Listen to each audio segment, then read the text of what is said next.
Hi everyone, and welcome back to my place where East meets West after my beautiful couple of weeks running around having a beautiful time in China. Oops, I'll put this over here. I absolutely loved it.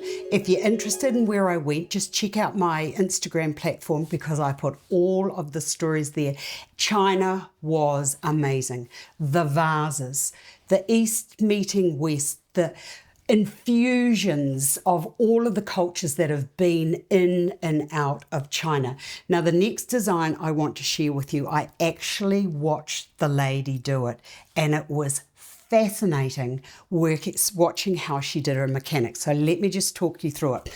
Now, I didn't and wasn't allowed. I wanted to, but I wasn't allowed to bring any of the containers home. So everything that you see here, I've actually demonstrated with for a long time here at Astar's place, and I also have created this. But it kind of works because these are the colours, and the peonies that I saw growing, the magnolias that I saw growing, the roses, everything is all depicted on their vases. Now, they either have the vases just on their own in pairs, very Victorian, and there was a lot of Victorian shaped vases. And it wasn't until I was looking further into it that I thought, oh, of course, yes.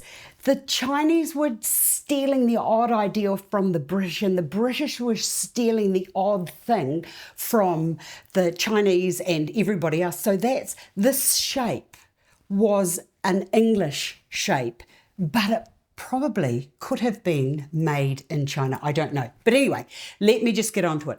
A lot of mossy branches, and this is the beginning. This structure here is just, look, it's just two branches, that branch in there and then across that over there. So that's how they get their structures or their support network. It's branches that they crisscross over, and that means that then when they put the flowers in, they stay in place. Now, I loved the Bougainvillea, and I have also already mentioned that the Bougainvillea comes from South America. So how did they get to China? I don't know, but in China, they grow really well, and I saw so many. Now, it was a little bit fiddly because when I was watching the lady do it, I did, through an interpreter, say to her, wouldn't it be better to just have something else to hold the forms? You use nature, and you let the flowers fall to the place that they want to fall in the design. So, okay, I thought to myself, well, we just have to, and it's none of this fast.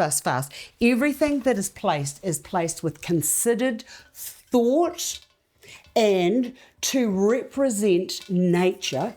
And I'm just going to pull that up because I saw the lady do it. It's just like as if it was growing, it came inside. Truly magnificent. And I did see a lot of artificial with the odd bit of fresh, and a lot of the thought is, why pick it? Why not leave it outside? It won't last for very long, so let's just leave it be, but let's use the artificial to bring the colour into the house. I thought that was very good. So I'm just going to bring that into there. And the other thing that I loved was everything was highly coloured. Now look at that. No other structure except for the branches of the camellia crissing across. Now, I forgot to mention the little camellias that I've put on the ends of the branches. They do it all over the place, and it is fantastic. I loved it. Okay, to there, let's go in with a few of the little tea roses. Now, that was the other thing that I really loved. Let me pull that away. China should be called the country of roses because I have never seen such beautiful roses growing. And honestly, they are, without a word of a lie, they are this big as buds. Well, not all this big as buds, but they open up to about here, and they don't drop the petals. I don't understand it. I just don't understand it. And these little climbing briar roses, they're everywhere. Absolutely gorgeous. So I'm just going to bring one over and into there, and then I'm going to bring this other one around and into there, going down between those sticks there, which are my support. The next thing I want to come into here are Oh, we went to a tea plantation. It was spectacular. I have never seen so many acres of tea. That's the tea that you drink growing. But what they had done, it's almost was like wine, where the trees were all in these really neat rows, kilometres of rows of beautiful coming down the side of these mountains. And at the end of each one, they had beautiful sasanquas growing. Just, I don't know why, but I thought it was a very beautiful thing to do. So camellias, and the thing is, when you look into a lot of their work, the botanicals are actually printed or inscribed onto the exterior of the vases, but these looked so magnificent, and they didn't drop either. I thought that was quite interesting. So that can go up and into there. You see how, because of those sticks, you've got to be careful of how you shove it in. And then with this one here, these open ones, I'm just going to bring that around and put that into there like so. Placed as if naturally occurring.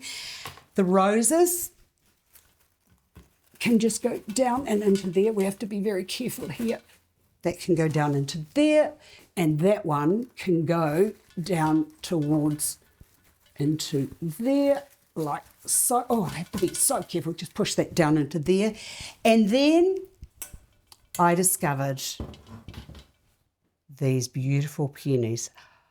They don't smell like they smell here. Sometimes I think they smell a little bit odd, but I saw so many of the peonies growing, much bigger than this, much bigger, and the fragrance, oh, I thought I was in heaven. Okay, let's just put this into here, like so. And that is an arrangement that I've done that quickly, but the lady who was doing it, it took her an hour and a half because everything placed was considered. But anyway, there is a design that I found or discovered when I was in China, and it was just fantastic. I hope you'll enjoy this, and let's just loosen up our floral designing moving forward. And I say, let's put more colour into it. Hope you've enjoyed this. I've enjoyed sharing it with you, and I see you again another day. Bye for now.